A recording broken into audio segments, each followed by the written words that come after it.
In this self-nip, bobbly da baba dee ba doo doo.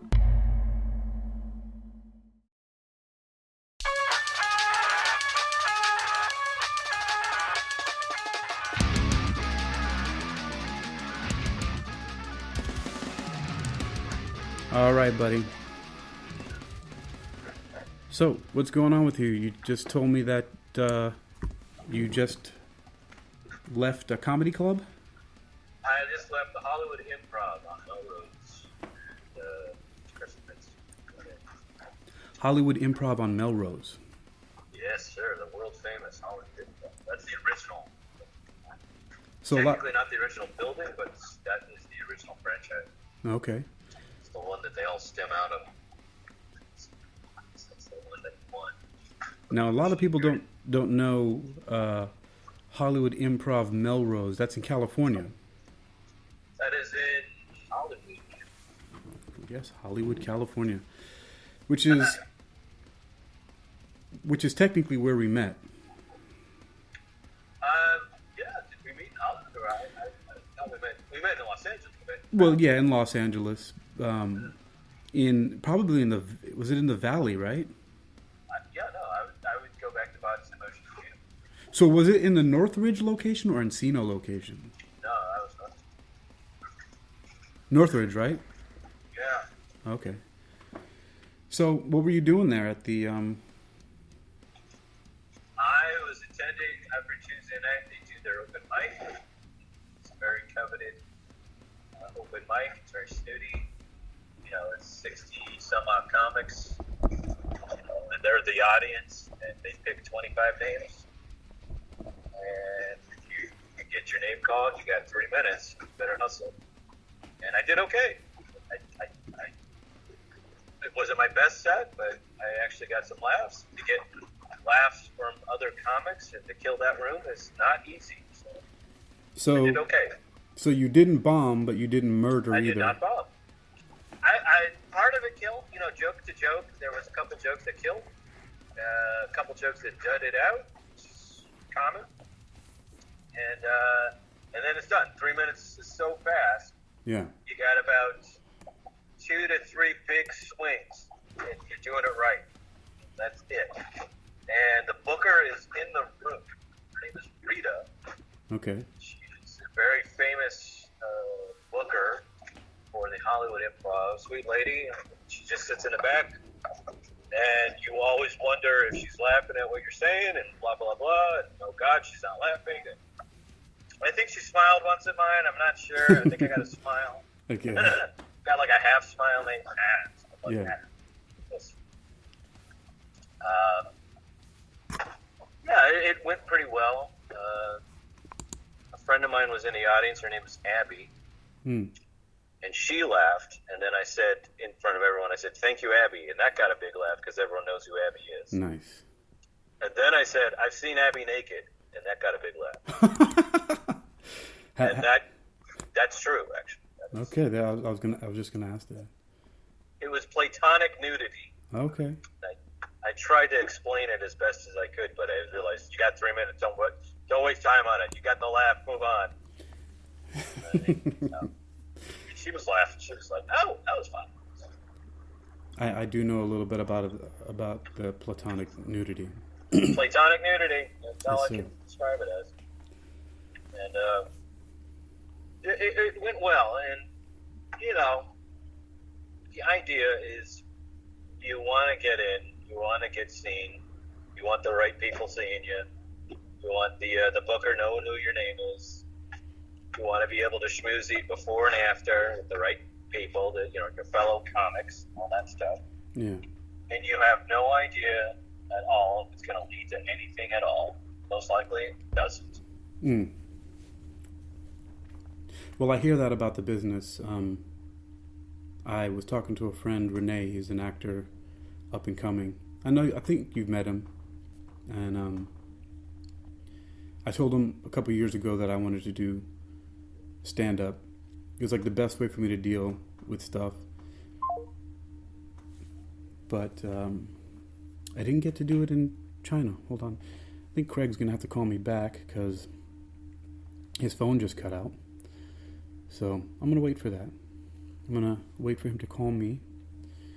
And then, in the meantime, so Craig, there he goes.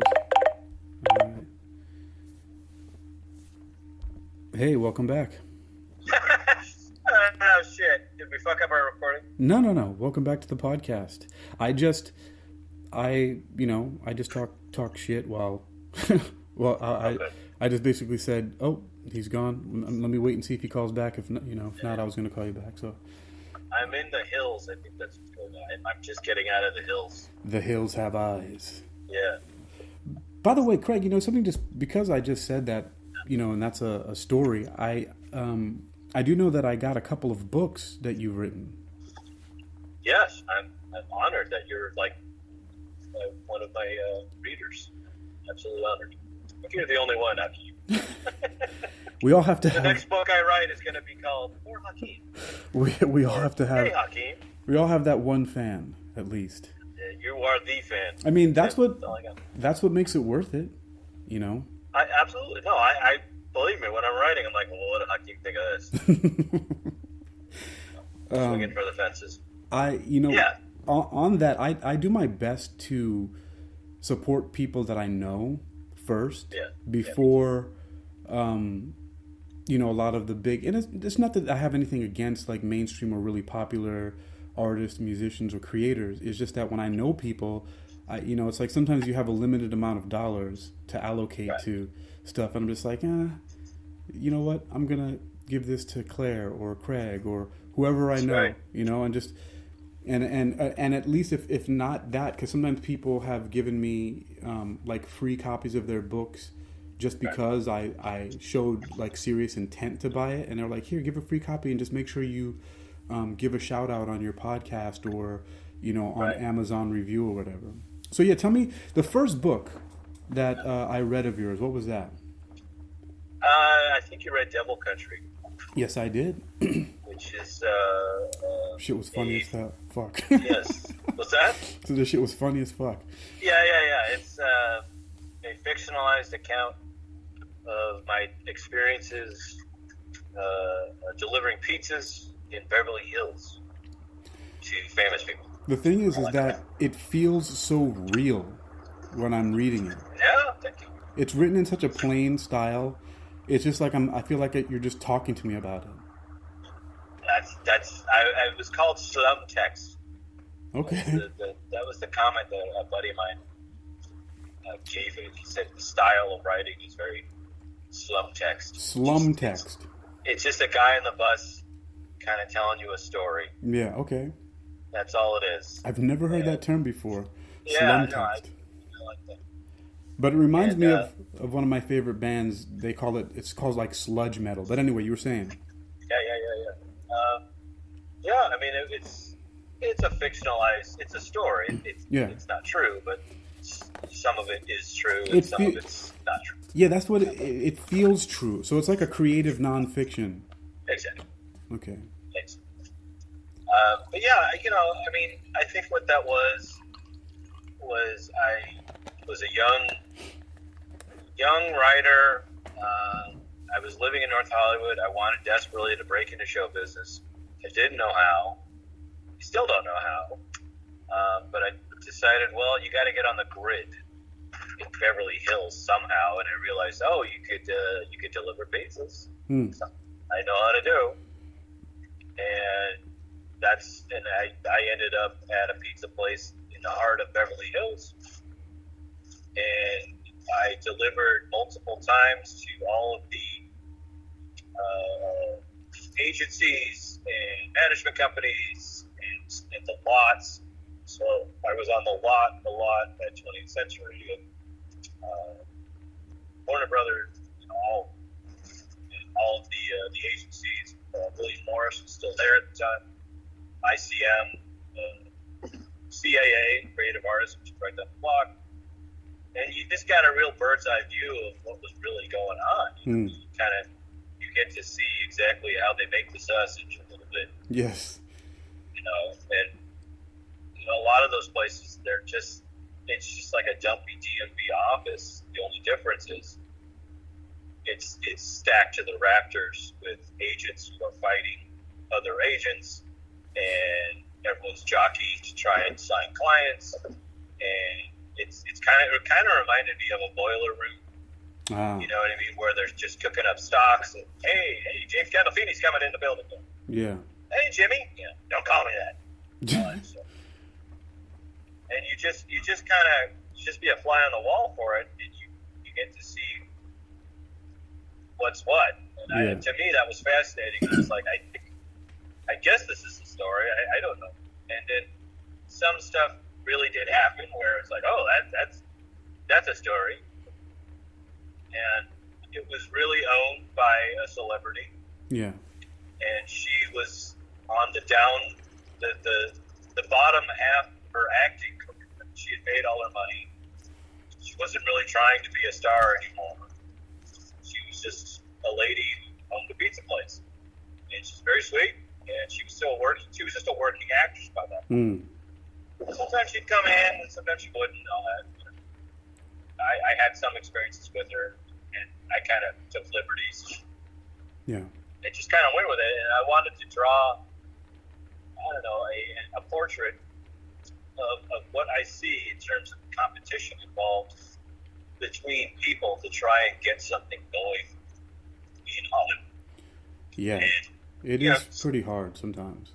And some of the stuff that I bore witness to in real life was not pretty. I realized, oh wow, these folks really want it. They're really working for it. They're really doing stuff to try and get there. I admire that passion, because I was kind of like, I don't know if I got that level. You know what I mean? So that to me kind of acted as a fuel component to write the story as in-depthly as I could, to sort of pretend that I was one of those. I just remember getting the feeling. Yes, there are a lot of extraordinary people, and just a lot of people who have hustle and stuff like that. But I remember getting the feeling of just receiving that book, because it was a digital download that I got. Yes. And I just remember like looking at it and be like, just thinking, wow, this is really cool, because here's a person who's in the entertainment industry who's writing a book about the entertainment industry. Yes. And I thought, just from a lot of other stuff that I had studied and just thought about in the entertainment industry and just being in it myself, I had, kind of one foot in there. I thought this is a really great way to make your mark on there. And it's interesting that I don't know how many people have read the book, but it's still something that you have, that even though it was written, I think I have to say 7 or 8 years ago. Oh, it was written longer than that. Okay. It was released in 2012. Okay. It took me a couple of years to write it. It was released in 2012. Okay. Yeah. I knew it was sometime before I had gone to China the first time. But so 2012 at this time is 10 years. So I just remember thinking, this is just a great thing, because it was just so well done. I mean, did you take a writing class or anything, or like how did you? I don't know. I was an English major in college, and I wrote dozens of papers. And by that point, I had written other things. I had written screenplays. I had definitely done my attempt of trying to break in as a screenwriter, as a comic, as an actor. I had done my tour duty on all those things, and I had been writing short stories probably since high school. Okay. So I didn't take a class. I don't do well with classes and structure. I kind of have to just figure things out for myself. I recommend that to others. Just kind of, if you want to do something, just do it, and give it to friends, and you'll get notes, and then find, and then go back and redo it, listen, and redo it. I think you're right about that. Although I do have some significant schooling and I've taken a lot of classes, most of my education and the things that have actually paid more dividends and have actually been more beneficial to my life overall were things that I just went ahead and did without being taught how to do it. If you want to do it, you're going to do it. Yeah, and that's it. So And then I just want to talk about. I know you have there was a second book. What was the name of that one? And the second one I came up with was called "Comedy Will Save Us All." Yes. That was released.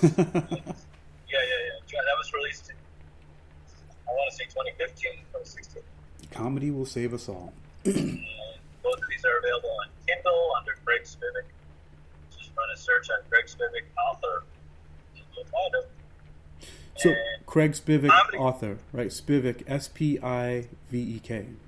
Yes, sir. I'll put all And, this stuff in the show notes to the podcast. Oh, thank you. Oh, wonderful. Comedy Will Save Us All is about my dealings in stand-up and just being funny, and it kind of moves beyond the stand-up in terms of why I think it's important to laugh, not only to laugh, but why I believe that most people do have a sense of humor. They just have to discover it, and in so doing, you will make the world a better place. That's just very altruistic, very simple philosophies. Nothing new. I tell just stories from childhood about humor and comedy and laughter and how it brought people together and how it helped me. It saved my life many a time. Yeah. And, drew me to comedy, drew me to stand-up. And I believe it. I believe in the power of comedy. Really. I know that you do. I can't stress that enough. I see it as a superpower. I think everyone has it. It is a I think, superpower. you know what I mean? I know you're a funny guy. I know I make you laugh. I know you crack me up. You've got that superpower in you as well. And I think it's an important skill. Well, thank you. It's a great tool. You're I think right. It's a great tool for anyone to be able to develop. I don't see stand-up as, those are the only people who should be funny. I just don't agree Yeah. with it. I think that comedy is everywhere. I do believe that, for the most part, people do have a sense of humor that they can build and generate upon and build like muscles. And I think it's important, especially with the world that we live in. I couldn't agree I more. tell you, it's a pretty brutal fucking place out there. So. Yeah, it is pretty crazy, and that's kind of a good segue to, what's happening in California right now. So, I just want to make sure also, some of it, I think that people are going to be able to hear it. It's pretty intelligible. I'm going to publish this podcast no matter what anyway. We're going to do more. But Fantastic. But just make sure that whatever you're doing, you can, I don't know what your signal is like that. I just want to make sure that everybody hears, because I pointed the microphone down to make sure it's picking you up, because it's picking me up pretty well. But it's a good segue into the current state of California. And because you just said that, the world is kind of dismal right now. It's pretty rough out there. It's rough. It always has been for a lot of people, but it's February 1st right now, and you're on the West Coast, so it's like 8:51 in the evening for you. It's 11:51 for me over here. I'm on the East Coast, so it's almost midnight.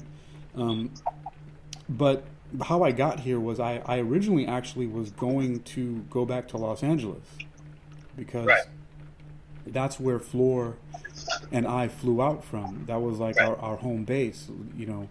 When Flor was actually the reason why I went to China in the first place. She found an agency and a school and all this stuff and got it hooked up to where she wanted to go out to China and teach English.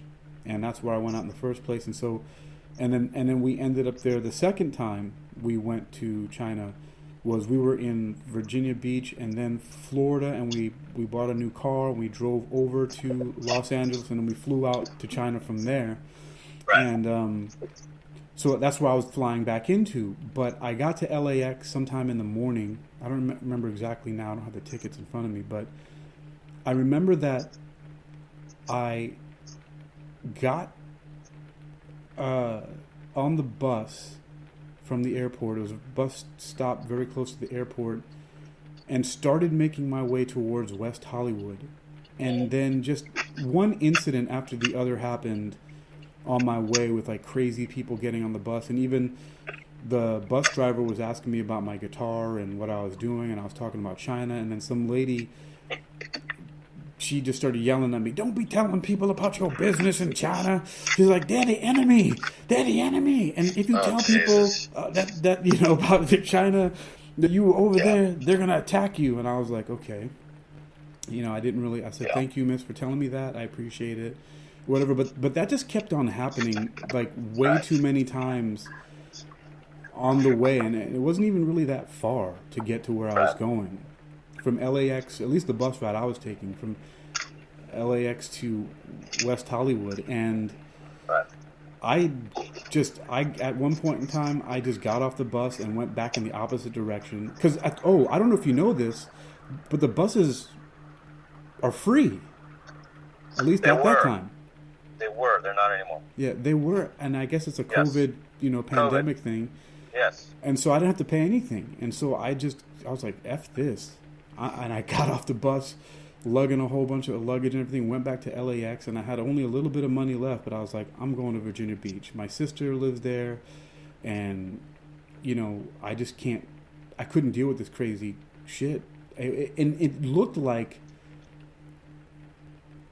I felt like I was driving through, like, I don't know, Rainbow Corporation, like, it looked like I was going through Raccoon City or something like that. It was like Resident Evil. And I just turned, I got on the plane, landed back here, and so, you know, that's how I got here. But fortunately, I don't blame you. I do not blame you at all. I do want to go back to California eventually, or I might go to Florida, but we'll see. Right now, I have a lot of things to do, but so yeah, what do you think? So, what's going on with you in California? Because I was listening to another podcaster, and he was saying that he decided to leave before like December of 2000, I forget what it was, but it wasn't too long ago. It was maybe sometime in 2020. But he said he was driving somewhere and he saw that there was a line outside of the gun stores. Yeah. It's like there's a line outside of gun stores. No, it sounds about right. And then he said, "Okay, I'm making the right decision. I'm leaving California."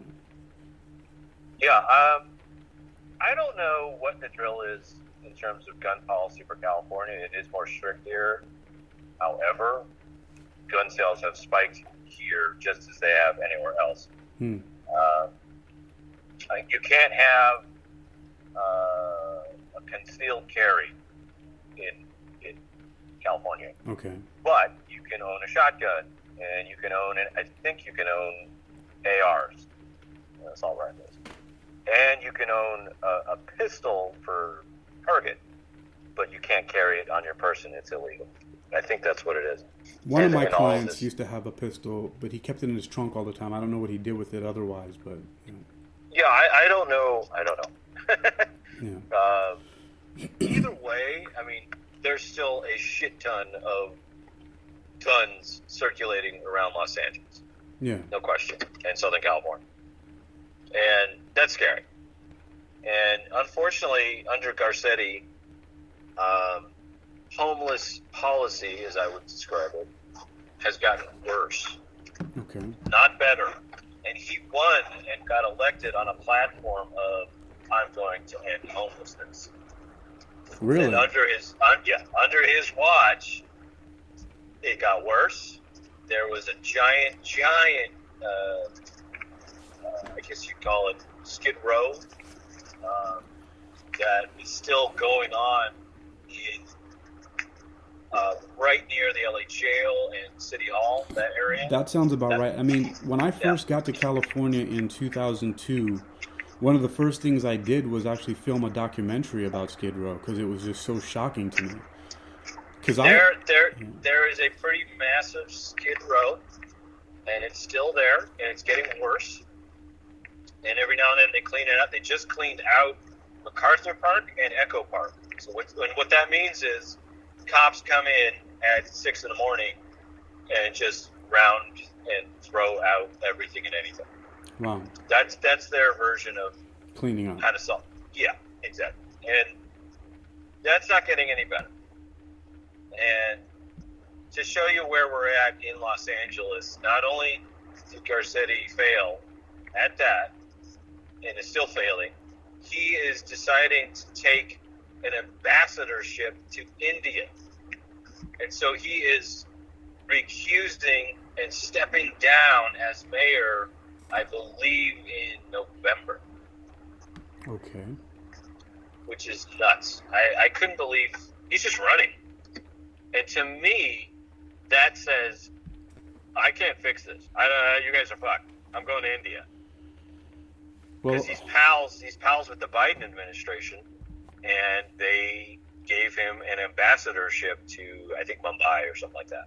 Well, I don't know why you go there. A lot of people have run out of California, and mark my words, I'm going there at some point or not.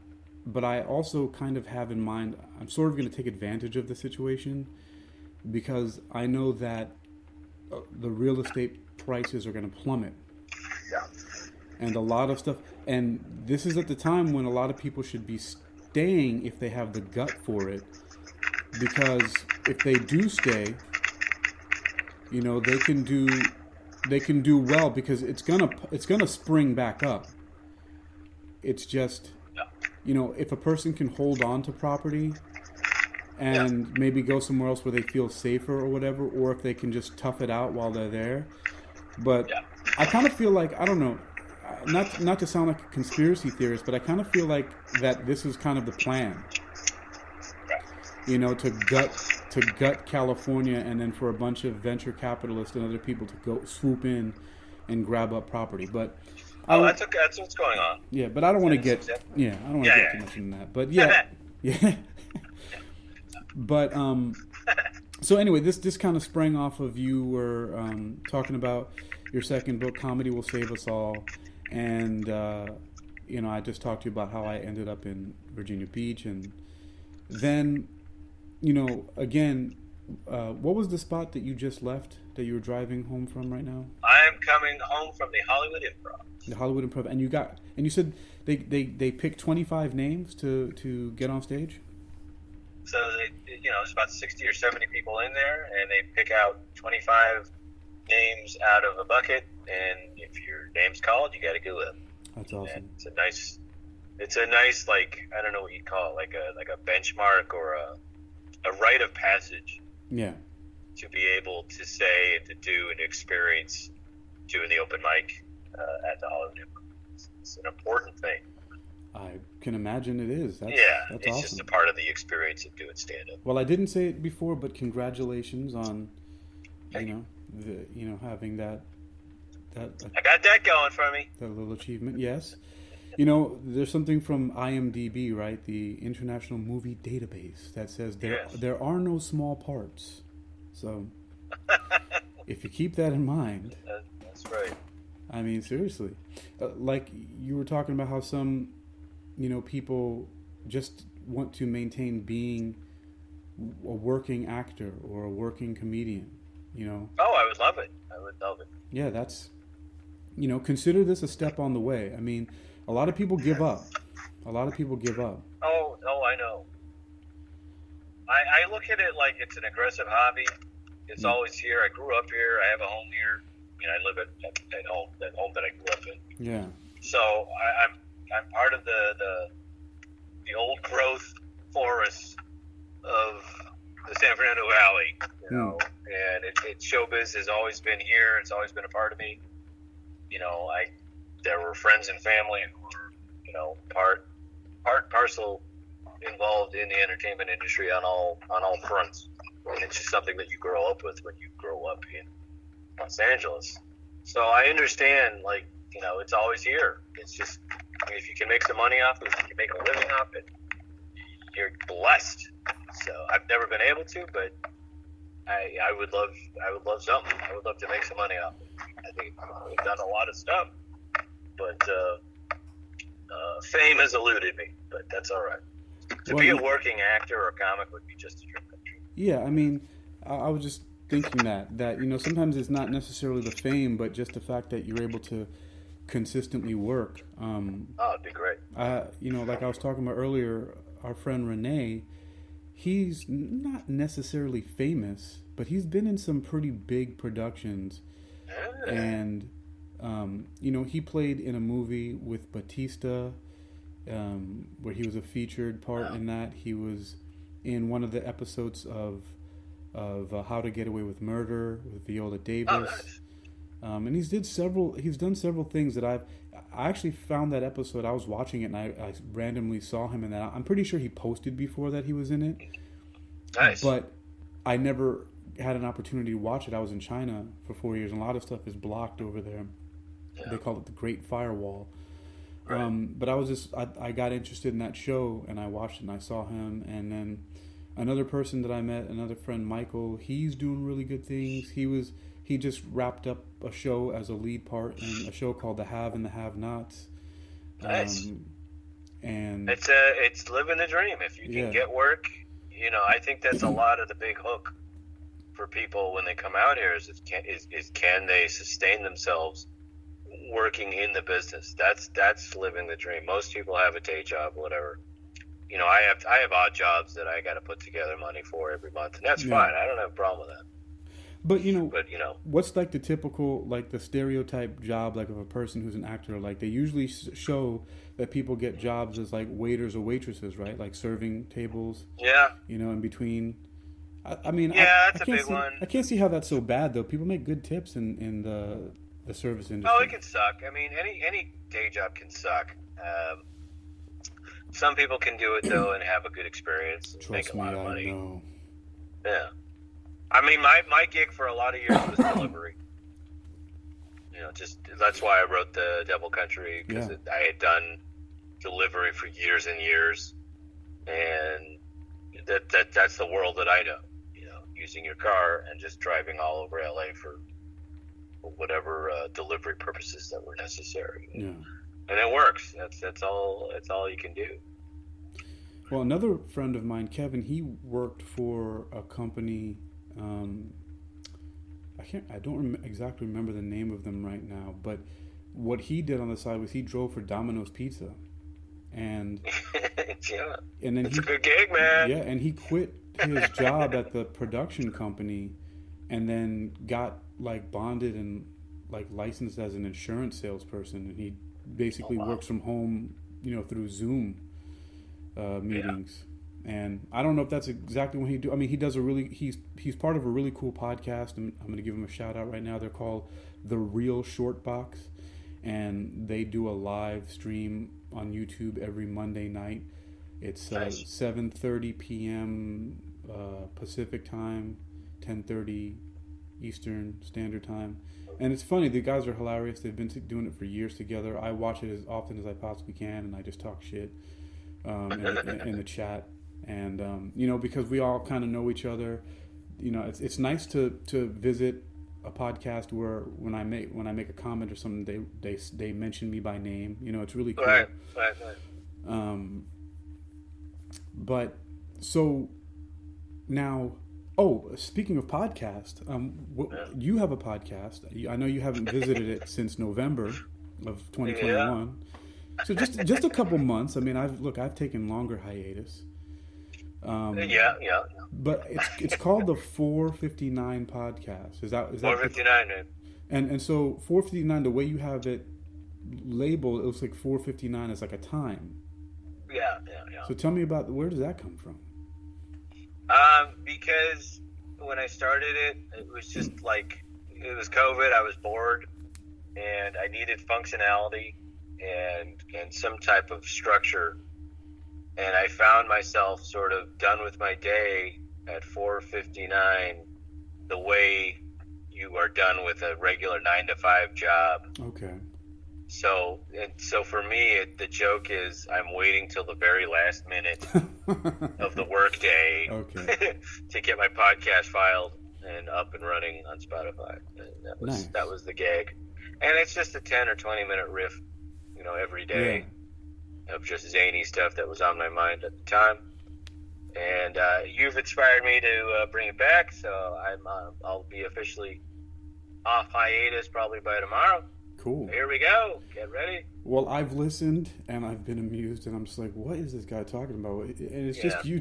Oh, I get nutty, man. I apologize. I get fucking nuts. No, but I love that because you're just talking. Yeah. And then when I listen more, I'm like, oh, that's what he means. That's what he's talking about. This is the shit that happened today or yesterday or what he saw.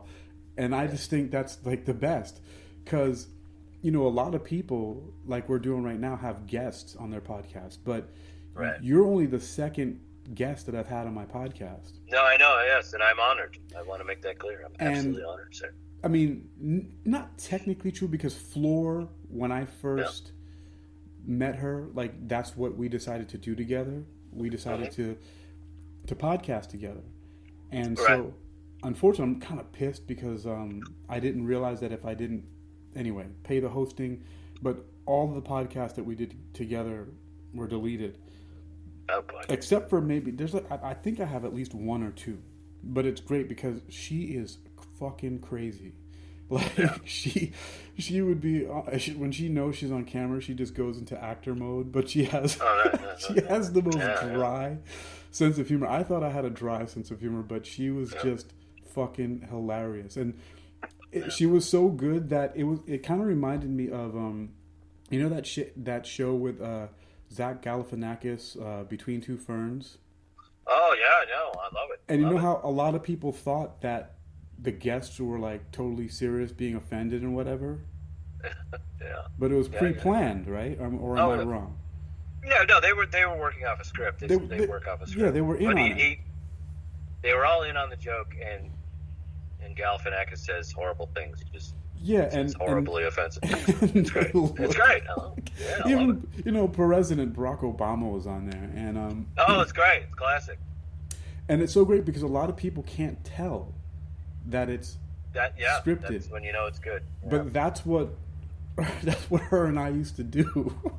Oh, that's great. And I have one really great video I'll share with you someday where when you look at it, you're just like, what the fuck is going on? Because she stays in character so well. I'm just like, this is unbelievable. I was like, you are so nuts. That's amazing. But yeah, so she was basically, I mean, I was her co-host. And right. And then only just recently, I don't know if he wants me to put him out there, but one of my family members, I'll just say, was the next guest on my podcast a couple weeks ago. And now here's you. So it was like, you know, I'm honored. My wife, a family member, and Craig, my extended family. So no, I'm honored. I like what you do. I like what you talk about. And we had, you know, I talked to you the other night just on the phone. Yeah. And you know, I think we went about 2 hours or stuff. Yeah, talking about aliens and shit. Yeah, no, we covered everything, man. And it's like this is what I do. This is what I that's the shit that I like talking about. I'm not very good at surface. I can speak surface. I don't have a problem with it. Right. You know, I can small talk like anyone, and you know, whatever, it's all good. But I mean, we were covering some interesting topics that you know, I really, I'm interested in. But that's what made me really happy about it is because you listened, you were attentive to what I was saying, and it's just, I'm a big nerd, and it's very difficult to get anybody to like stick around that long to hear what I'm talking about. Well, yeah, I like to listen. You were talking about subject matters that I find interesting. If it wasn't interesting, I'd be like, "Hey, Hakeem, I gotta go." Yeah. Hey, it's good to hear from you. I'll talk to you. Speaking of which, I know that you had just a little bit of time on your drive home. So when we've been, let's see, where are we going now? We're at 39 minutes here.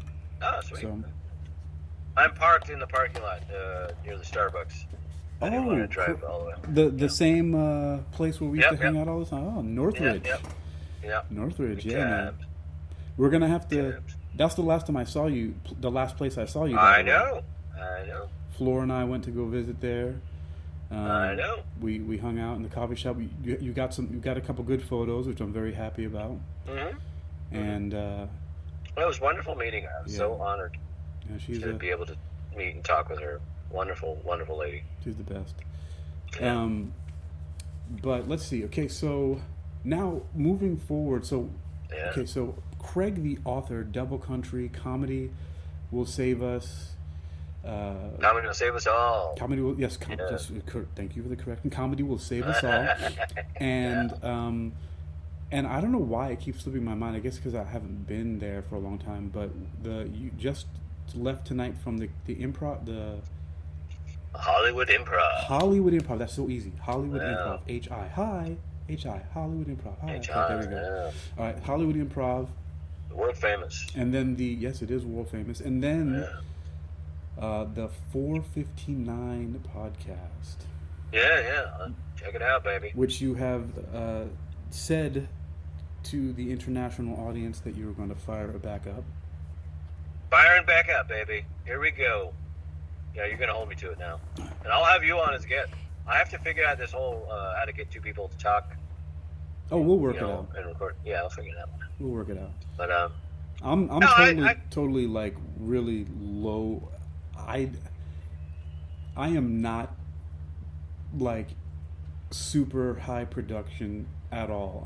I sit like even a bunch of albums that I've recorded were just actually in my bedroom or my living room, and that's what I'm doing right now. I have this gigantic room that I sleep in, and that's what I do.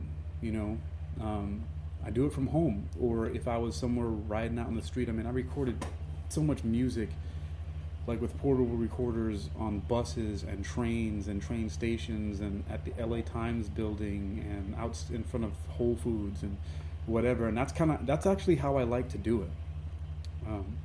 Yeah. But I've listened to a bunch of your field recordings. I call them field recordings. Yeah, exactly. They're field recordings. Yeah. And that's how I like to do it. And a bunch of those were just done as, improv. You know, they were just like, hey, let's go and record a little bit.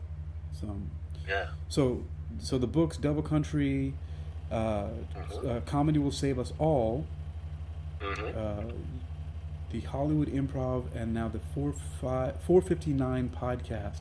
Anything else that you have in? That's if you go on my Kindle, you just go to Amazon Kindle and then Craig Spivek. Yeah. You'll see all the books that I've written. I have 4 total. They're all there. They're cheap. You can probably email me through that, and I can give you a free copy. I'll give you a free copy of everything. Anyone who mentions Hakeem Alexander, I'll give them free whatever they want. There you go, folks. If you mention my name, Hakeem Alexander, I'm gonna make you guys. I'm gonna make you guys do more work. You're gonna have to mention Hakeem Ali Bokus Alexander. That's right. You know what's really messed up? Like I'm pretty sure that I'm the first person with the sequence of names Hakeem Alexander on Earth. But there are other Hakeem Alexanders who have popped up, and they are all terrible criminals, like killing people. And like getting murdered by the police. Well. And I'm just like, this sucks. So I started using my middle name, Ali Bokus, and then one day, as I do sometimes to just check Google stuff, I typed in Hakeem Ali Bokus, my middle name, and it just so happens I was like, yes, Hakeem Ali Bokus popped up. Well, I tell you, and he's a Broward sheriff's officer. I use a stage name because actually my real name is Craig Hitler. What the? It's a real drag. Nice Jewish kid from the Valley, Craig Hitler. Oh man, it's terrible. All right, it's guys. Rough. Let's so I don't get canceled from all my platforms. Oh, I'm kidding. It was a joke. I know. Jesus, you people gotta lighten up. Yeah, take it easy, folks.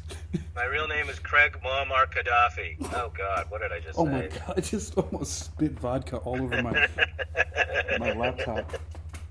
You alright? You bastard. My real name is Craig Yasser Arafat. Nice to meet you. Hello, everyone. Welcome, Mr. Arafat. It's a tough break on the name. Tough break being a Jewish comic from the Valley named Craig Yasser Arafat. Man, that's a tough break. But I journey through. Spell it right, people. Yeah, right. So, now you're going to get a whole bunch of hate mail. I apologize to everyone who do not condone these horrible. It's cool. Listen, I don't. It's not that big yet. I'm getting a good 3,000 a week. So nice. That's fucking tight, baby. 500 a day, which is nice, and I love it. I do get a little bit of hate mail, but it's mostly just dumb people commenting. Oh yeah. On YouTube, which YouTube is. There's gonna be stupid people everywhere. Yeah. There's nothing you can do. And I don't care. It's only YouTube is to me. It's used only for search engine optimization. Because when I publish my audio podcast, they automatically publish an audio podcast to YouTube. It's not like any video of me speaking. It's just like it's a single image with like the title and everything, and like whatever picture I choose to put in, like a little square, and post it on YouTube so you can listen to it on YouTube. But it's really only used for search engine optimization. So because Google and YouTube are one, and so whatever words people type in that might have to be in my title, it'll go to the YouTube channel, and it automatically has a link in it that says source, and so the source, they'll click on it, it'll go back to my Spreaker account, and then it'll show that that people can listen to it on like Spotify and iHeartRadio and Apple and Google and Deezer and Podchaser and all these other ones. So I know Anchor and Spotify. It's all I know. Yeah, Anchor is is owned by Spotify, and they just started a cool video podcasting service. I'm gonna check it out because I was using Anchor for a little while, but anyway, I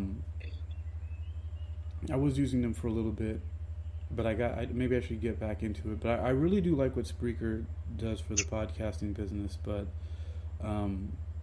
so yeah, one other thing.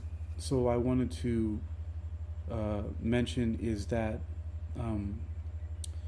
we met quite a bit ago, actually. Yeah. Because if you put out Devil Country in 2012, right? Yeah. I met you before that. Yes, exactly. So that's 10 years ago. Yeah, I remember when I met you. And because I started working at that company as a trainer and class instructor in 2004. So. Do you remember when like you would be like you'd walk in and you'd be like, "Hey, Craig, what's going on?" And then you'd run away, and then you would. This is true. You jumped. It's a 2-story facility, and I had just met you, and I was like, "Oh, that dude's cool, man." And you were like a trainer, and you're all buff, and you had an 8-pack. I was like, "Fuck, man, I want an 8-pack," but fuck, man, whatever. And then you walked right past me, and you're like, "Hey, Craig, what's going on?"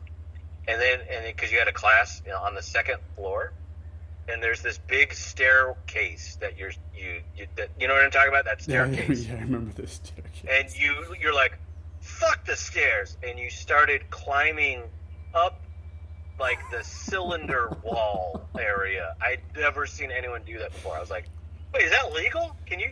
So you like climbed like 30 feet in the air. That's only because I had those Vibram 5-finger shoes on. They stuck. Yeah. Good rubber grip. They stuck. The man just climbed up the gym. I'd never seen. I was like, I gotta know this guy. I hit my head when I was younger, so oh my god, that was crazy. I was like, that's crazy. It made me eccentric, and I had a lot of fun. I had a lot of fun because that's, like what you're doing.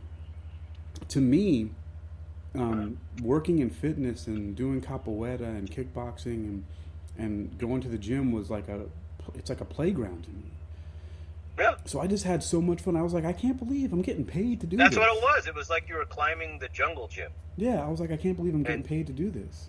Yeah, I was like, oh wow. It was so out of context because I'm a guy who would just take the stairs. That's my adventure. I'm taking stairs. But to you were just like, oh, I'm climbing this fucking. It was awesome. Until thankfully. Thankfully, it blew my mind. Thankfully, I never fell out of that thing. No, it was like, I was like, what if he falls or whatever? But no, that place was so screwy, though. It was so lax. It was no pretty one gave lax. a shit about what you were doing or what anyone was doing or up to. No one gave a crap. That's actually one of the things that I really liked about it, but unfortunately what that led to was them... Well, the company went out of business. Oh, yeah. No, they were terrible. And one of the things that was messed up is that they would tell us that you had to have a certain amount of people in your classes or else they were going to cancel the class, which means you wouldn't get paid. And I remember I started a capoeira class there, and like the very first day, like 10 or 12 people showed up. And and the second one was like 15, and the third class was like 18, and by the third class, you're like, oh, you don't have enough numbers, we're going to cancel the class. When the requirement was 6. You have to have 6 people. And I'm like, I had twice that the first class.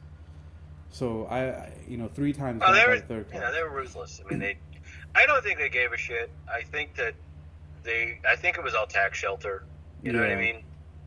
They ran the place horribly. I loved it because it was priced well enough so that it was a kind of an exclusive gym. Only it was dumpy. And I like that. I don't know. I like that it was dumpy, but there wasn't too many people in it. So. Well, what's interesting, though, is that I actually first started at the Encino location. I was there. On Ventura Boulevard, I think it was. Is that I remember. Ventura Boulevard? Yeah.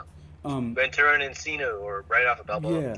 Yeah, near Balboa. What's interesting about that is that a lot of actors worked out there. I saw David Hasselhoff there. Yes, David Hasselhoff. He knows my name. He'd be like, "Hey, Hakeem, how you doing?" He was a really tall guy. Awesome. Tall guy. Yeah. I didn't know how he was that tall. I used to love Night Rider. But David Hasselhoff worked there. Bill Bellamy also. He used to be like, "What's up, Hawk?"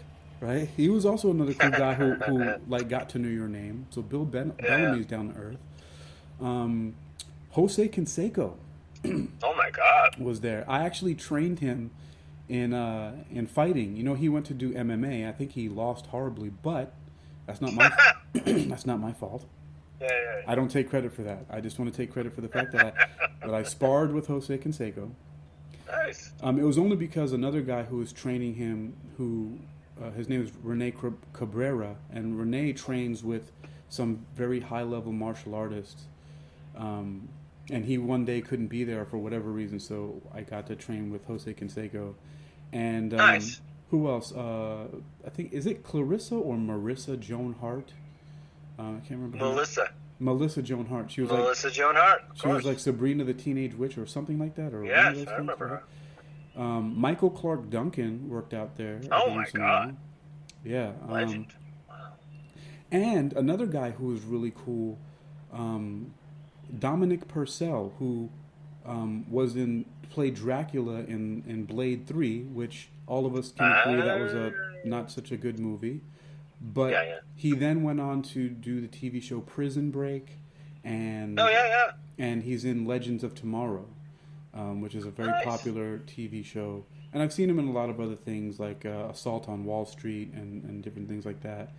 And I remember that time, we talked, and he drove this bright green pickup truck, and it had a surfboard in the back, and he was like, "Yeah, man, we should go surfing sometime." But people just say stuff when they're really nice, so who knows if he meant it.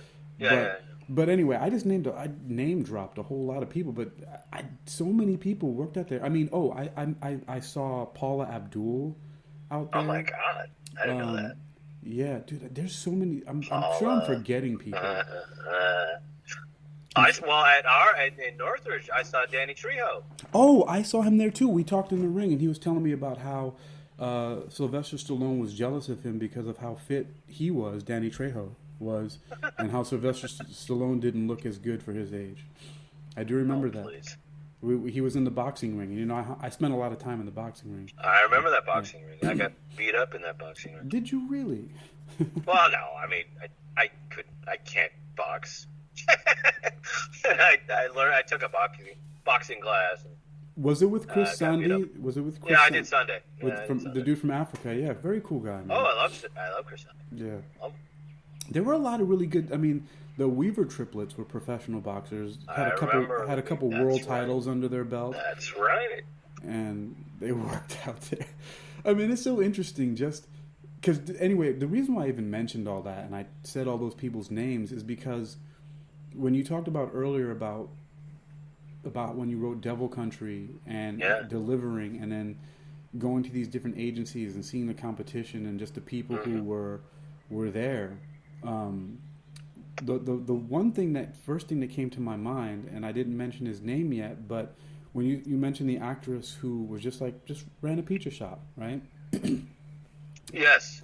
And a lot of people don't know this, but Vincent Calloway, who taught at Bodies in Motion, and I first met him at the Encino location. He was one of the founding members of Midnight Star.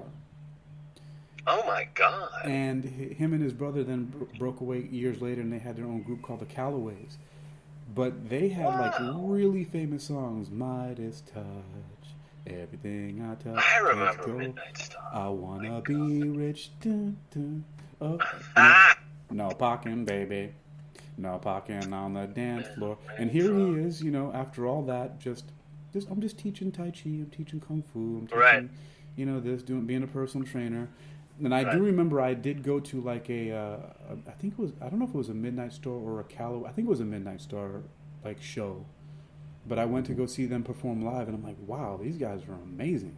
Because I do remember hearing their music, but, he invited me and another guy named John that used to take his classes all the time.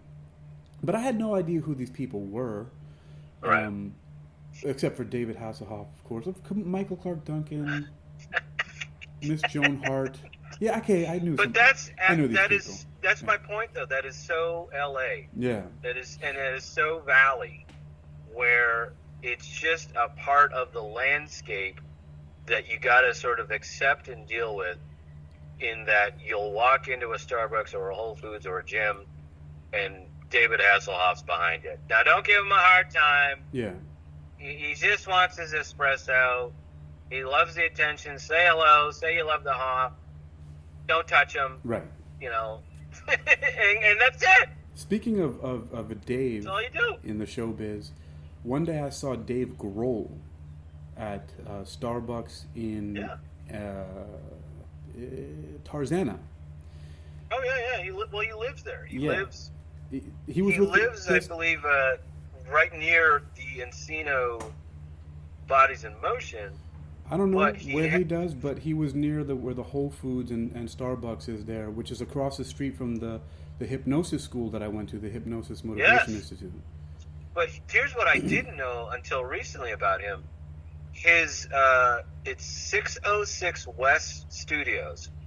It's right here at if you go to Reseda and Parthenia. Okay. And then you go behind Parthenia. I don't want to give. I guess I shouldn't give away, but it doesn't matter. It doesn't. Whatever. No one cares. He's got a giant facility there, and I didn't know that for years. I found that out 4 or 5 years ago. He recorded records there. He rehearses for when he's doing a tour. You have to rehearse the band before the tour. Yeah. He's rehearsed there. He's done YouTube live videos there, things of that nature.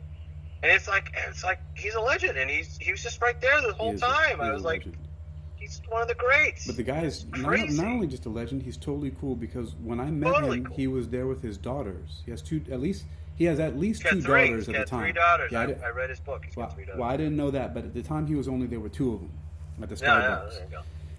And I saw him, and for some reason at that time I didn't have my guitar with me. But I swore, I said, if Dave Grohl ever comes here again, I'm going to make sure I have my guitar with me. That's right. And a Sharpie. Well, that's right. And so...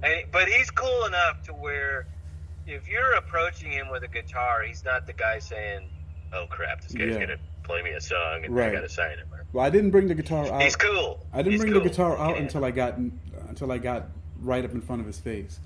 Right. And then I was like, hey, man... I don't want to bother you. I see you with your daughters here again. I saw you before. I have a Sharpie. Can you sign my guitar strap? And he's like, yeah, man, no problem. And he signed my guitar strap. He signed this leather guitar strap that I had, and I was like, thank you very much. Have a good one. I wasn't into the selfie thing at the time. I didn't know about selfies. Yeah, I don't know how people feel about that. I don't want to make them uncomfortable. But I'm glad that I got the autograph. Oh, that's so cool. I'm jealous. I wish I could do. I don't get starstruck too much. It depends on who it is. With Grohl, I'd probably be like, oh my god. It was Dave Grohl. I mean, I don't get starstruck, but there's only certain people that I gravitate towards. Right. You know, now, a lot of people I've seen, I'm like, yeah. And it's not that I hate him, or it's just like I'm just like, but Dave Grohl, I listened to Nirvana so much. Oh yeah, dude. And no, I'm a fan. I'm a fan of. I play drums. He plays drums. He's a fantastic drummer. Yes. He's a fantastic songwriter. I definitely enjoy his stuff, and it's like he's like right here. I'm like, oh my god, that's crazy. I don't know. For me, it's geography oriented. I'm like, oh my god, because I start thinking about he was recording that cool song blocks away from where I was. Yeah. Watching Sopranos. So he was doing stuff with his life, and I was eating pizza. So blocks away. On the subject of, like you said, that is just part of the landscape. Just seeing celebrities here and there. It just it just. So the school that I went to, which is across the street, adjacent from where that Starbucks is, there's a Whole Foods, a Starbucks. The Whole Foods used to be a movie theater that I learned. But the school that I went to, the Hypnosis Motivation Institute, has been there for years, and it was actually founded in 1967 by a guy named John G. Kappas.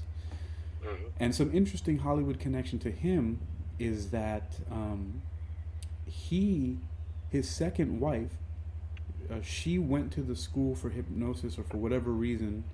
Anyway, they ended up falling in love and getting married, and she was none other than Florence Henderson, who played the mom in the Brady Bunch. Oh my god! Yeah, so John G. Kappas, the founder of the Hypnosis Motivation Institute, where I got my degree in clinical hypnosis, was married to Carol Brady. Yes. And then another interesting note, one day I randomly showed up at school for whatever reason, and I walked by a classroom and the door was open, and there she was teaching a class about something. Because she became a hypnotist herself. Oh, well, that makes sense. Yeah, so she became, unfortunately, John Kappas, he died before I was able to meet him. He died of lung cancer. But the school has a great and very interesting legacy of people who it was connected to. So that's another thing. It's just who are you going to run into? What's happening? Yeah. No, those connections are everywhere in this town, and that's just how things are here. It's no surprise to me that Florence Henderson was one of the hypnosis teachers. Yeah, that would be strange, getting hypnotized by Carol Brady. And I think it was only I don't know how many. Carol Brady helped me stop smoking. Right. You know what I mean? That's exactly. That's I don't know if it was she didn't do it on a regular basis, but it was one of those workshops, where celebrity hypnotist Carol, that's awesome. Florence Henderson. That's awesome. Yeah. And I have one more. Oh yeah. What do you have one more. So, after I met Flor, I met her in Century City somewhere, and then I was working security part-time at a place called Fiesta Cantina on I forget what street is that on right now. I don't remember. Anyway, it's in West Hollywood. And one day I saw some notifications online about Yoga Works. We're having a job fair. And so, interesting enough, it was the Yoga Works that was right above the Starbucks where I had met Dave Grohl. And so I went all the way from there because I lived in Hollywood, and I went all the way there, had a job fair. The person who was doing the hiring, she really liked me, hired me on the spot, and I became the yoga advisor at the Yoga Works in West Hollywood, which is basically operations. You're running the operations. You have to run the front desk staff and the other staff that greets people as they come in, and I work directly under the manager. And so I was in charge of sales. I was basically signing everybody up. And anyway, one day I'm behind the front desk, and I'm sending out some emails, doing whatever a yoga advisor does. And this person comes in through the back door, which has a direct line of sight to the front desk, and as it should, because people would walk right upstairs to one of the yoga classrooms, so you would have to call them over and say, hey, can you please come and check in or whatever. And this person's like, hey, you got me? And I'm like, yeah, I got you. And she's like, you got me. Are you sure you got me? I'm like, yes, I got you. I'm looking straight at this fucking tall, gorgeous fucking woman. Yeah. And she's like, you sure you got me? And I'm like thinking in my head, I'm like, what is wrong with her? And I'm like, but she's, I was like, yes, ma'am. I was like, Miss Theron, I got you. And like, I think she. Oh my God. I think she needed me to hear that I knew who she was. I don't know. I don't think she's insecure. I can't tell. I don't know. But she was just. She said it like 3 times, like yelling across the fucking, you know. And so it was. She's like, please say my name. Yeah, and it was Charlize Theron, and I'm like, holy shit. And she so anyway, she came there on a regular basis with her mom to do yoga classes. Oh, nice. And so that's another thing. It's like, yeah, here I am working at some random yoga studio in West Hollywood. Yoga Works as the yoga advisor, standing behind the front desk. You got me? Like, yeah, I definitely got you. But I don't know if it's because I don't panic. But you also have to take into account, like, because particularly of the A-list, I would describe her as an A-list celebrity. She definitely fucking is A-list. Yeah, absolutely. So, and by the way, sorry to cut you off, but I am a huge fan of Charlize Theron. If I saw her, I don't even know what the fuck I would. That's one of the few people. I'd fucking shit my pants. You know? But I was keeping my cool. You got me? Hi, Charlize Theron. Nice to meet you, and I have to go to the toilet. That's what I would say to Charlize Theron. Yeah. I have to go to the toilet, but after I get out of the toilet, I'd like to go out with you on a date. Any possibility we can go? I gotta go. I just dumped my pants. I just dumped my pants. All right, I just dumped my pants. So, do you want to go out? And I think at the time, like, I had some movie of hers at home, and so I bought in like a DVD, hoping that the next time she came in, I would get her to sign it, but it never happened. No, it's never gonna happen. I mean, the thing I think, and this is my theory with A-list celebrities, they don't live like you and I, obviously. No. They are of their own breed and class. And I think what that is so she's walking into that place and she's trying just to fit in the way you would if you're not a famous person. And I let her. Of course, but she is a famous person, so she's socially awkward. She doesn't know, like, do I check in? What do I do? I am Charlize Theron, you know. She just, it's not her fault. She just has been pampered, and VIP list for so long. I think that particularly people on that A-list level of fame, they don't quite know what to do with themselves when they're just in a regular place. Especially because everybody else was freaking the fuck out. Right, because she knows. No, it's true. I go into that. I talk about that in Devil Country. In that when a celebrity walks in to a restaurant or to like what a yoga place, yoga it disrupts the balance, right? So if you're in a restaurant, like I worked in a pizza shop, and it was in Beverly Hills, and a lot of the stars would come in, and when a star would come in, people would sort of shift, and you could feel the energy shift. And the actors who worked the counter would try to schmooze the famous person. Yeah. And people would come up to him and get an autograph and want a picture or something, whatever. And before you know it, there's just this, everything was calm here 10 seconds just before this guy walked in. Just a few moments ago, yeah. But now, and it's not their fault. It's just the energy that surrounds a celebrity can really, really disrupt. And it's to me, it's fascinating. It was always fascinating when a celebrity would walk in, who would freak out. Guys behind the counter who were actors trying to schmooze, all that crap. People wanting autographs, people wanting just to take a picture. It fascinated me. Like, God, why can't we just kind of just chill and just let this person get their pizza? And for you, it was, it's like I know you're Charlize Theron, but it's just let's get our yoga class going. It's not, let's all do our yoga. That's the goal here. So no, I think it's not. I know the answer to this question, but Yeah. do you think that because in all these cases this is the same way I behave? Do you think that my behavior had something to do with the fact that she called out to me 3 times to make sure that I got her checked in? I don't know. It's hard to figure out. But what I can tell you, or what I can sense, is that there was an energy displacement. I kind of see it in terms of just the energy, right? Yeah. So when she's walking in and she's kind of non-conforming, like, you got me, you got me, you got me. I'm check. Am I checking in? Do I check in? Test 1, 2. I'm Charlize Theron. And it's like, to me, it's kind of like it's just like an energy disruption. Yeah. And I think it sounds to me like you did your best to handle it.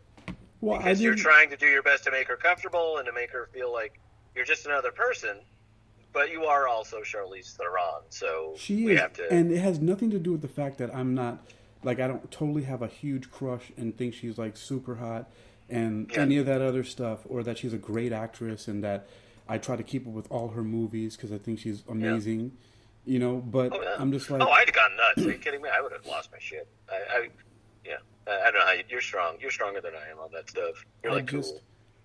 I don't know. I'm only cool on the outside. That's what people don't realize. I don't know, man. You just got cool in you. I'd be like, bah! I'm just cool on the outside, Craig. You're just cool. Yeah, I think you got cool in you. I had been like, who an also idiot. I just would have been an idiot. Who also walked straight up to the desk, right in front of me, and I was totally a fan of hers too because I saw her in Scream 3, and in like the Superman movie, and it was Parker Posie. Oh, I love her. Oh my Parker God. Posie. Yeah, I love Parker Posie. She's her. Yeah, no, I would have totally lost my shit around her. Absolutely. And she came up. She came right up to the desk and she checked in. Well, actually, she wasn't checking because she didn't have a membership. She just wanted to buy like a class pack or just pay for one class or whatever. Right. And I checked her in, and then one other person who played the wife of what are the characters? Because I've never watched this show yet. It's called Ballers and The Rock, Dwayne The Rock Johnson. Yeah, I saw it. I watched a couple and seasons. So whatever, some super hot blonde chick who played his wife in that show, she came there. And she was open to talking to me about it. She's like, yeah, I'm on the show with The Rock, and I'm the main love interest and whatever. And I was like, okay. And I looked her up, and it was true. And I was like, oh, holy shit. and you never know, like, okay, you're telling me that you're the love interest of The Rock on the Ballers thing. It's like, are you telling me because it's important? Are you telling me because, you have a narcissistic streak in you that just has to come out? Or is it just coming up because it's just a natural thread of conversation? You know? I don't know. When you're dealing with famous people, you just never know. And I don't want to be rude. I don't know what to say to people. And if I don't recognize someone, I don't want to make them feel like, oh, I don't know who the hell you are. A lot of people, I just don't know who the hell they are. These days, I don't know who the hell anyone is. I mean, I totally didn't recognize her, but I was like, yeah, you could play The Rock's love interest because you are smoker. Yeah, I don't doubt it. It makes you wonder, like, how much of her wanted you to know that. You know what I mean? Like, how much of her self-esteem is based around you knowing and acknowledging the fact that she's the love interest on Ballers. And I Googled her. It's like, unfortunately, that's one of the byproducts of living in Los Angeles. You've got a whole class of people who are, that's how they sort of judge their worth. You know, it's like, well, I got a pilot coming out. Paul Rudd is on my speed dial. Okay. Look, and stand over here. And I Googled her, and I was like, "Yep, that's who that is." Yeah. And it's I don't doubt it. I don't know about anybody else who show. Oh, there's actually one more, but he's a very humble guy.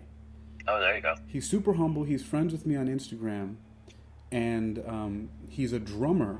And he does drum work for all these huge bands. And him and his wife used to go to the Yoga Works in West Hollywood all the time. And so something that happened a couple times was there were a few times where some teachers just wouldn't show up at all for whatever reason. Jeez. They called in and nobody could get a teacher. Yeah. So I would just fill in the Yeah. class. And so I would just do the class. And so I got to teach him and his wife in the class. And, like, it's just amazing. Like, I don't know how I got that reputation. Like, everybody, for some reason, I don't know if you know the story about me being a yoga teacher, Greg, but I took your class. I was there. Yeah, but no, but you don't know that. All right, so I have to talk to you about this because this is fucking crazy. I was in your class. I don't know if you remember. I do remember, but do you know that a lot of people do all kinds of extensive things to become yoga teachers and do all this Well, yeah, stuff? no, there's teacher training. Right. I mean, I don't know too much about it. I know I was like, it's expensive, and you got to do a certain 1,000 hours or some crap like that. And I was like, I ain't doing that shit. So I'm going to do my best to tell you as quickly as I can the journey of me becoming a yoga teacher. Oh boy. All right. So one day It starts in 1982. Well, actually, it was 2004, but. Oh, there we go. So, no, let's go back to 2003. So 2003, I get certified by NASM, the National Academy of Sports Medicine. Yeah. And at the time, I was still living with my ex-girlfriend, and we broke up. And, of course, I didn't want to live there anymore. She didn't want me living there anymore. We actually worked at the same company at the time, which was called... what the hell was that company called? Anyway, it's going to come to me in a second, but the company... I was an assistant editor for the shows Monster Garage, Monster House, Plastic Surgery Before and After.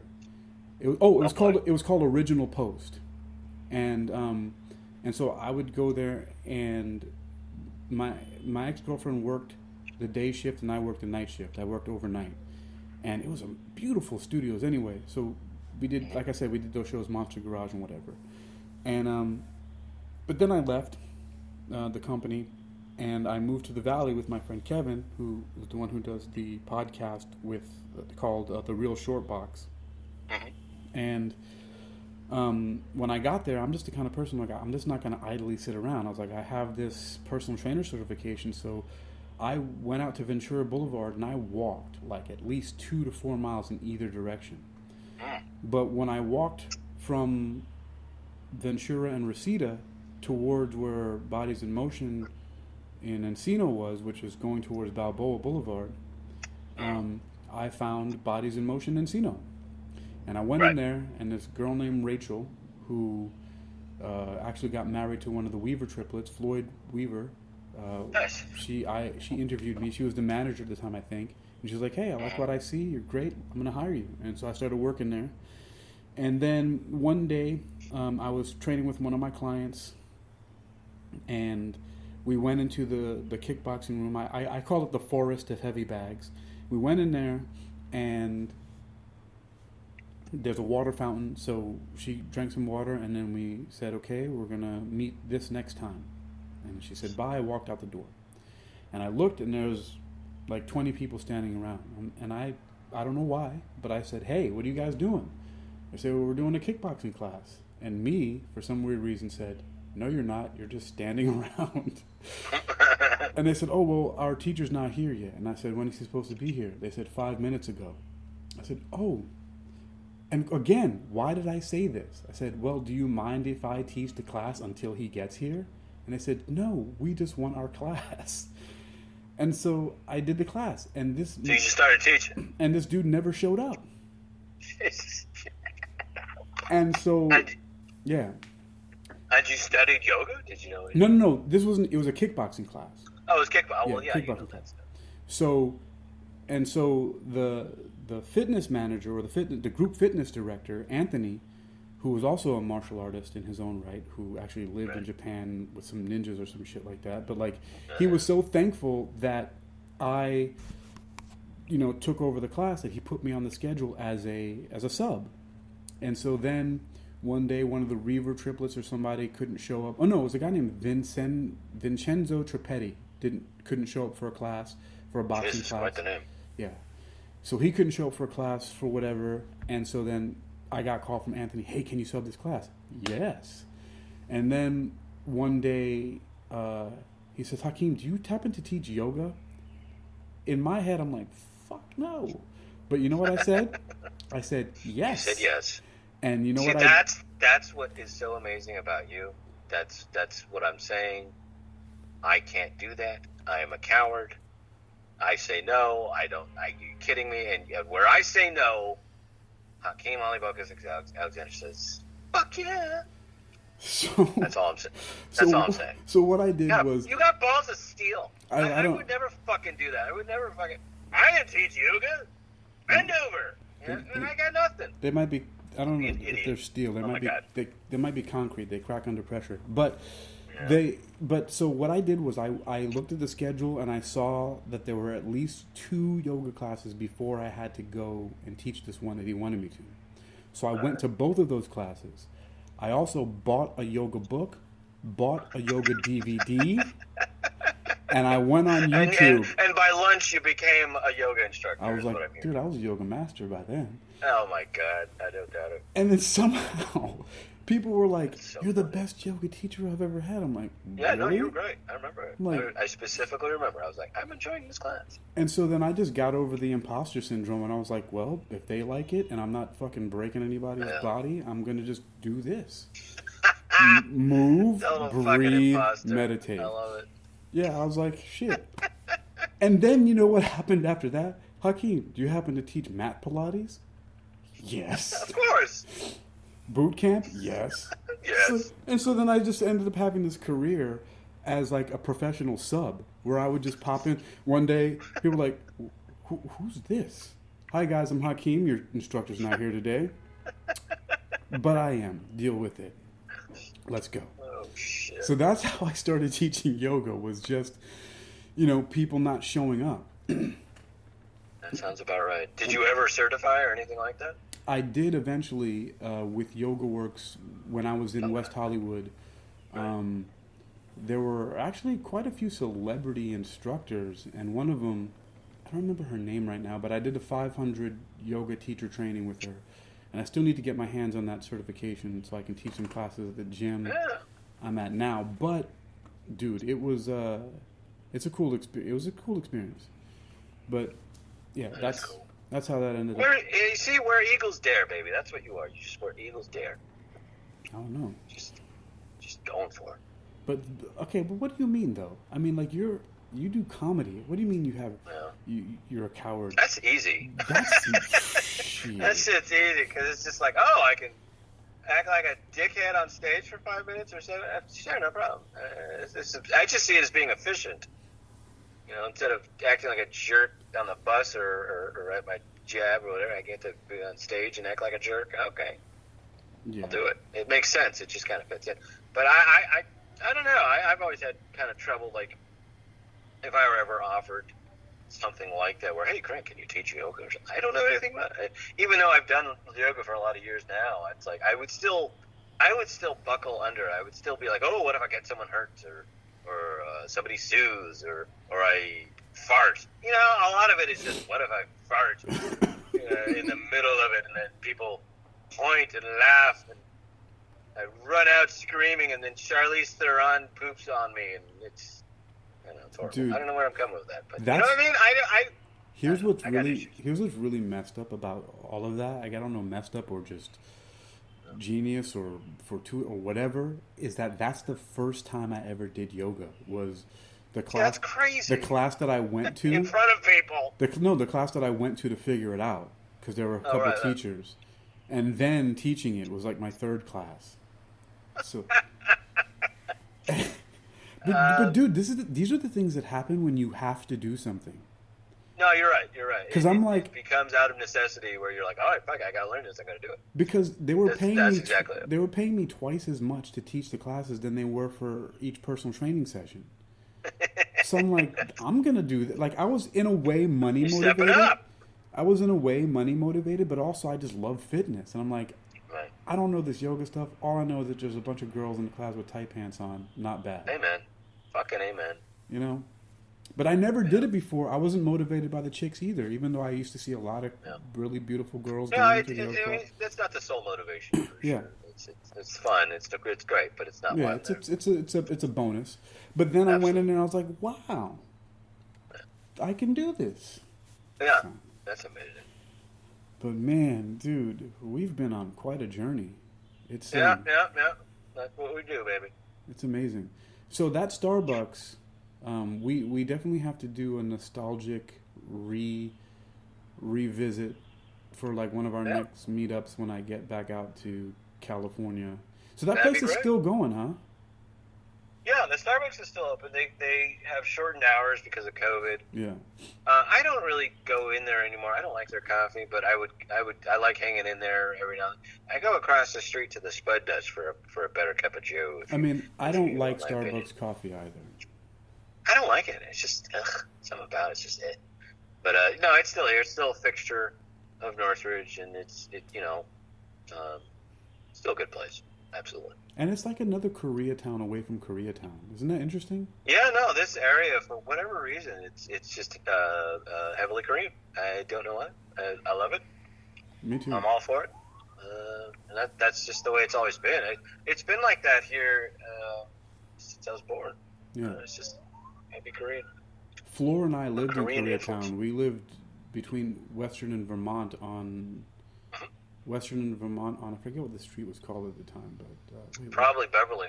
No, it was 433... Beverly, Melrose are third. Oh, it was Wilton, 433 Wilton Avenue. Oh, yeah, Wilton. Yeah, absolutely.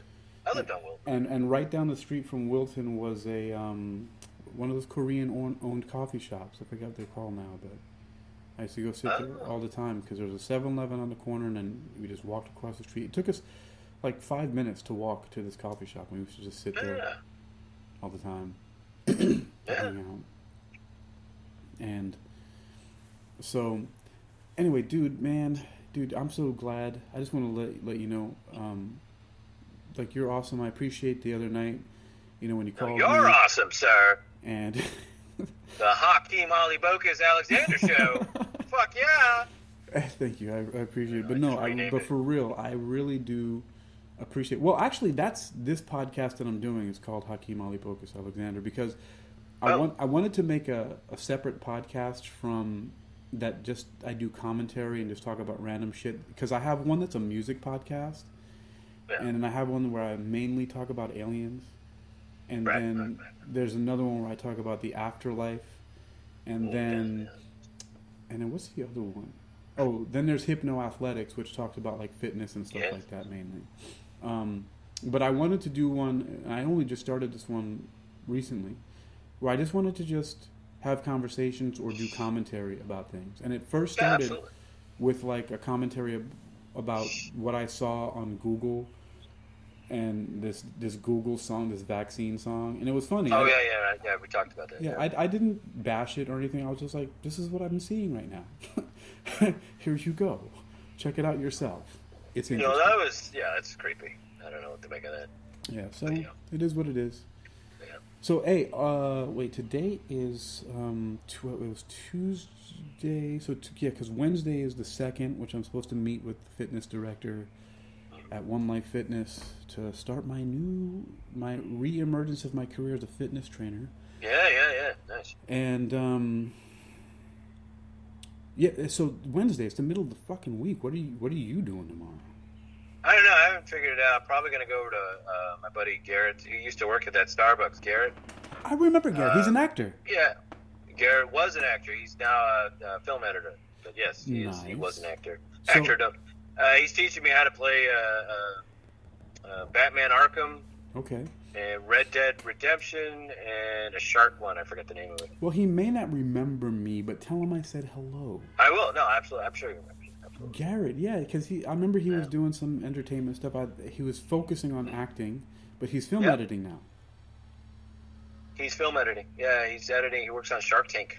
That's interesting because, like I mentioned before, that's what I did a lot when I was here in California. I worked for Original Post, which is part of Original Productions, and I edited those shows, Monster Garage, Monster House, and Plastic Surgery Before and After. So that's funny.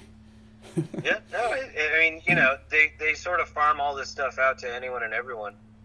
And so he got that gig a few years back. He quit Starbucks. He got married Charlotte.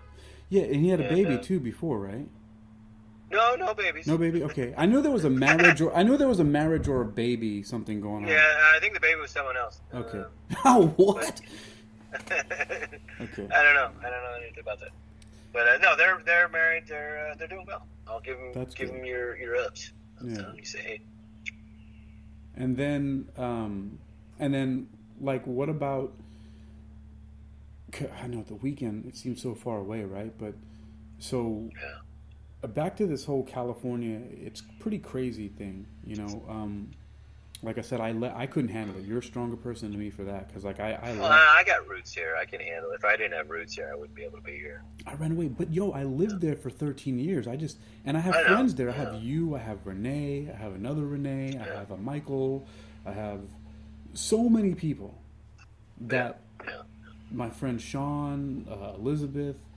Like, I've got people who would pay me money to stay there, but I freaked out. I don't blame you. LA is changing. The landscape's changing. It's getting more dense here. It's getting more expensive. It's not as mentally healthy here. And there's problems here. I love it. It's my home. I can handle it.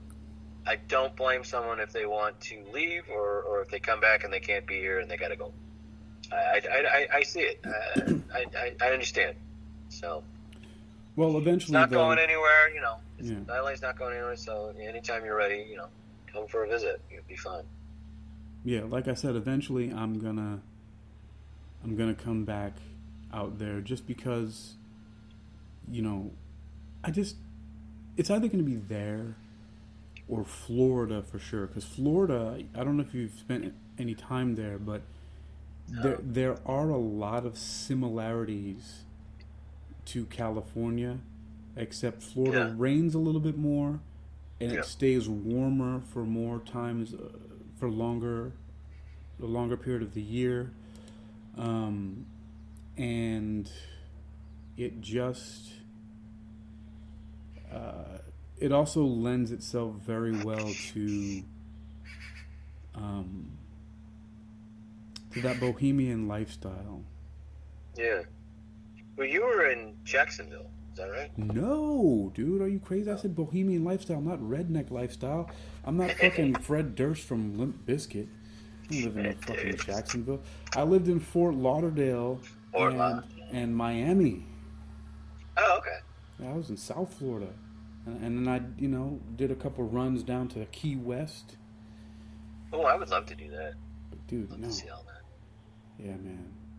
No way, Jacksonville. I don't know why I thought of Jacksonville. I think maybe. I don't know why you thought of Jacksonville either. I don't even think I've ever been to Jacksonville. I don't even know if fuck that place. I'm never going there. Except for our audience in Jacksonville, we love you very much. We do place. love you guys. I just haven't been there yet to give you the praises in person. So. Craig, man, you're awesome, dude. I appreciate you. Thanks for spending this time with me on this podcast. Anything that you want to let me or the at least 3,000 people a week listening know before we go? Hit me up on Instagram at Spivek, Spivek. That's my Instagram, and you can contact me a DM if you want a copy of stories or whatever. You can contact me through Instagram at Spivek. There you go. Now I know I should be if I'm not following you at Spivek, I should be embarrassed. No, I think you are, because I'm on your Facebook, and I assume maybe I'm not. They're connected. I don't know. I'm not hip with the kids. I don't know. What is it saying to me right now, dude? Yo, have you been banned from Instagram? No, not at all. God, why is it not coming? It says couldn't refresh feed. Oh, I know why. Yeah. Sorry, my bad. I turned off my Wi-Fi on this one device. Yeah, but because my sister told me I had to refresh this device, so that's what I did. All right, it's my fault. So apparently I am following you. Okay. But what's your latest activity here, Mr. C. Spivek? For my Insta, I'm gonna put up a picture of me at the Improv. I'll put that up right now. Okay, that's what I want to see. I haven't put it up yet. I'll put it up. All right. And so, dude, this was great. I definitely want to have you on again, and That'd be an honor, sir. if you can figure out the technology. Someday I will. No, I know. I think I know how to do it. But I'll definitely start podcasting tomorrow. I'll get that up and rolling, and I'll let you know about how to do an interview. And so I think I'll do what you do, like just put on a speakerphone or something.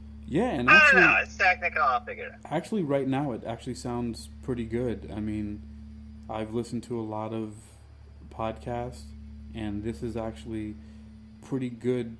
The sound that's going into the microphone of your voice right now, especially now for the last at least hour, because at first it was like, I guess you were cutting out because you were still driving or whatever, but now it's really good.